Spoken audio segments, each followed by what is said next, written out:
केंद्र में मोदी सरकार ने सफलतापूर्वक 9 वर्ष पूरे कर लिए हैं और अब तीसरी पारी की जीत सुनिश्चित करने के लिए तैयारियां तेज कर दी हैं और फरीदाबाद लोकसभा में ये जिम्मेवारी सौंपी गई है केंद्रीय राज्य मंत्री और फरीदाबाद के सांसद कृष्ण पाल गुर्जर को। और आज प्रेस वार्ता कर लोगों को यह समझाने की कोशिश की है कि आखिर देश में तीसरी बार मोदी सरकार क्यों ज़रूरी है। आइए मंत्री जी से रूबरू होते हैं। सर, आप तमाम उपलब्धियां लोगों के बीच में जाकर बता रहे हैं, तो अब ऐसा क्या खास उपलब्धियां हैं जो आप जनता को बताना चाहते हैं कि अगर मोदी हैं तो देश का भविष्य सुरक्षित है? देखिए पूजा जी, पिछले 9 साल मोदी सरकार के सेवा, सुशासन और गरीब कल्याण के रहे, और मैं कहूँगा इस भारत के इस तरक्की को देखकर पूरी दुनिया सराह रही है। आज भारत की तरक्की को देखकर हर क्षेत्र में ऐतिहासिक कार्य हुए हैं। ऐसे काम भी हुए हैं जो 70 सालों में नहीं हुए, वो इन 9 सालों में हुए हैं। या 70 सालों में जितना काम हुआ उतना इन 9 सालों में काम हुआ है। चाहे हाईवे की बात ले लीजिए, चाहे ग्रामीण सड़कों की बात ले लीजिए, चाहे एयरपोर्ट की बात ले लीजिए, चाहे रेलवे के इलेक्ट्रिफिकेशन की बात ले लीजिए, चाहे गरीब 80 करोड़ लोगों को मुफ्त में अनाज देने की बात ले लीजिए, चाहे मेडिकल कॉलेज खोलने की बात हो, चाहे यूनिवर्सिटी बनाने की बात हो। ये सारे काम आप देखेंगे, चाहे 11 करोड़ से ज़्यादा 12 करोड़ के लगभग घरों में पीने का शुद्ध जल देने की बात हो, चाहे 2.5 करोड़ से ज़्यादा गाँवों को ODA फ्री करने की बात हो, चाहे भारत की अर्थव्यवस्था जो दुनिया में सबसे तेज़ गति के साथ आज बढ़ने वाली अर्थव्यवस्था है। आज भारत ग्लोबल लीडर बन गया है। आज G20 का नेतृत्व भारत कर रहा है और उसको दुनिया मान रही है। उसका एजेंडा भी भारत तय कर रहा है और दुनिया उसको मान रही है। ये छोटी बात नहीं है। आज दुनिया के ताकतवर देशों के राष्ट्रपति और प्रधानमंत्री आज भारत के प्रधानमंत्री के प्रति कैसी श्रद्धा रखते हैं, ये हमने खुद देखा है। कोई उनका ऑटोग्राफ मांग रहा है, कोई पैरों को हाथ लगा रहा है, कोई ऑस्ट्रेलिया में मोदी इज बॉस कह रहा है। तो ये कोई ना कोई कारण है, क्योंकि आज देश का नेतृत्व वही करेंगे जिसमें देश को विजन के साथ आगे ले जाने का मादा है, और वो मादा इस देश के प्रधानमंत्री नरेंद्र मोदी में है। और आज दुनिया के जितने भी इकोनॉमिस्ट हैं, अर्थशास्त्री हैं, अगर आप उनके लेख पढ़ेंगे, अगर आप IMF जैसी संस्था का कहना देखेंगे, सबका ये कहना है अभी भारत 11वें से 5वें नंबर पर पहुंचा है। 2027 तक भारत की अर्थव्यवस्था जिस तेज़ी से बढ़ रही है, जर्मनी और जापान को भी पीछे छोड़ते दुनिया की 3 सबसे बड़ी आर्थिक शक्तियों में एक हो जाएगा।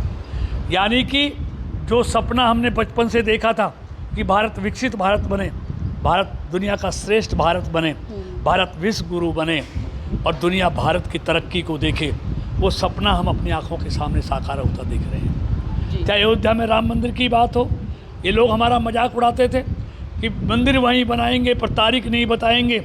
आज अयोध्या में राम मंदिर भी बन रहा है और तारीख भी बता दी गई है कब उसका उद्घाटन होगा। तो इसलिए चाहे कोई भी काम हो, देश की सीमाओं की सुरक्षा की बात देख लिए, भारत की सेना के सामान में आज 70% भारत में बनने लगा। आज 8 करोड़ के जो मोबाइल हम आयात करते थे, आज 3 करोड़ के मोबाइल भारत निर्यात करने लगा है। आज जो बच्चों के खेलने के खिलौने दुनिया के देशों से आते थे, आज भारत दुनिया के देशों को निर्यात करने लगा है। ऑटोमोबाइल क्षेत्र में, उत्पादन के क्षेत्र में भारत ने जर्मनी को पीछे छोड़ दिया है। एक क्षेत्र नहीं है, हर क्षेत्र में भारत आगे बढ़ रहा है। सर, लोग भी ये मानते हैं कि PM मोदी के नेतृत्व में देश का सम्मान बढ़ा है। जब हम लोगों की इस बात को स्वीकारते हैं तो हमें इस बात को भी स्वीकारना होगा कि अगर हरियाणा की बात आती है तो लोग कहते हैं कि फ़िलहाल भाजपा की स्थिति बहुत अच्छी नहीं है। तो आपको नहीं लगता कि उपलब्धियों के साथ साथ चुनौतियों और कमियों पर भी मंथन करना चाहिए? देखिए पूजा जी, जैसे देश के लोगों का भरोसा मोदी सरकार में है ना, आप आने दीजिए हरियाणा के बारे में जब लोग आंकलन करेंगे कि पहले हरियाणा में क्या था और इन 8-9 सालों में मनोज जी के आने के बाद क्या परिवर्तन हुआ है। आज हरियाणा में योग्यता के आधार पर नौजवानों को नौकरी दी जाने लगी है। जिन लोगों की नौजवानों की पढ़ने में रुचि कम हो गई थी क्योंकि सिफारिश और रिश्वत के आधार पर नौकरी मिलती थी, एक बहुत बड़ा व्यवस्था परिवर्तन मनोज जी की सरकार ने किया। अब रिश्वत और सिफारिश के आधार पर नौकरी नहीं, योग्यता के आधार पर है। जिन बच्चों ने पढ़ना बंद कर दिया था, रुचि कम हो गई थी, आज हरियाणा का वो बचपन वो नौजवान फिर से पढ़ने लगा है, क्योंकि उनको ये भरोसा हो गया है कि हरियाणा में अब सिफारिश या पैसे के आधार पर या जाति के आधार पर, क्षेत्र के आधार पर नौकरी नहीं मिलेगी, योग्यता के आधार पर मिलेगी। और पूजा जी, जब लोग ये सोचेंगे कि कांग्रेस के 2014 से पहले 6500 गाँवों में से कितने गाँवों में 24 घंटे बिजली आती थी, 600 गाँवों में, मनोहर जी ने बढ़ाकर वो 5600 गाँवों में 24 घंटे बिजली दे दी। आप देखेंगे हरियाणा में 16 फसलों को MSP पर ख़रीदा जाता है, और किसान के फसल का मुआवजा कांग्रेस ने 10 साल में दिया 1100 करोड़ रुपए, और मनोहर जी की सरकार ने दिया 9670 करोड़ रुपए, 9 गुना ज़्यादा। यही नहीं, आंगनबाड़ी वर्कर का जो मुआवजा, जो पैसा तनख्वाह थी 500 रुपये थी, मनोहर जी ने 8000 रुपये कर दी। आज हरियाणा के नेतृत्व पर कोई भ्रष्टाचार का आरोप नहीं लगा सकता। एक साफ सुथरी ईमानदार सरकार मनोहर जी ने दी है। यही नहीं, अगर मैं और बात करूं, पहले हरियाणा एक्सपोर्ट करता था 68,000 करोड़ का, आज मनोहर जी की सरकार में एक्सपोर्ट होता है 2,17,000 करोड़ का। पर कैपिटल इनकम आज तिगनी हो गई है कांग्रेस राज से। और यही नहीं, जो कांग्रेस आज कहती है कि हम आएंगे तो 6,000 पेंशन देंगे, जब रंज दिया बुतों ने तो खुदा याद आया। जब 10 साल सरकार में थे तो 700 रुपये बढ़ाई थी 10 साल में, और मनोहर जी की सरकार ने इन 9 सालों में 1750 बढ़ाई है। अगले साल बढ़कर वो 2000 हो जाएगी। कहाँ 700 बढ़ाई, कहाँ 2000 बढ़ाई। सूरजमुखी की बात, फसल की रेट की बात करूं, आज हरियाणा में देश में सबसे ज़्यादा पैसा सूरजमुखी का MSP हरियाणा देता है। 4900 प्लस 1000 भावांतर योजना 5900 रुपये क्विंटल हरियाणा देता है। पड़ोस में आप पार्टी की सरकार है पंजाब में, 3200 से 3500 रुपये क्विंटल खरीदी जा रही है। क्या ये मनोहर विरोधी, BJP विरोधी तथाकथित संगठन कभी पंजाब में भी किसानों के लिए इस तरह का आंदोलन करेंगे?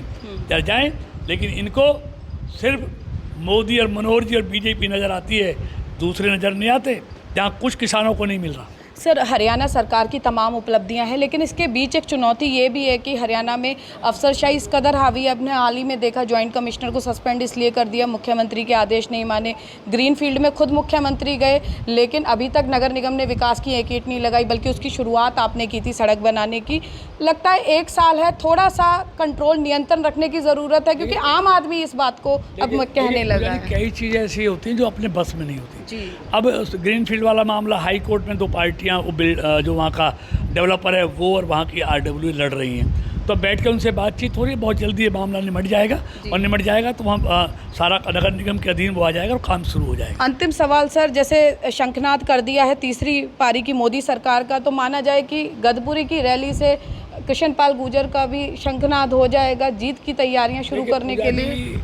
ये पार्टी तय करेगी कौन चुनाव लड़ेगा, कौन नहीं लड़ेगा।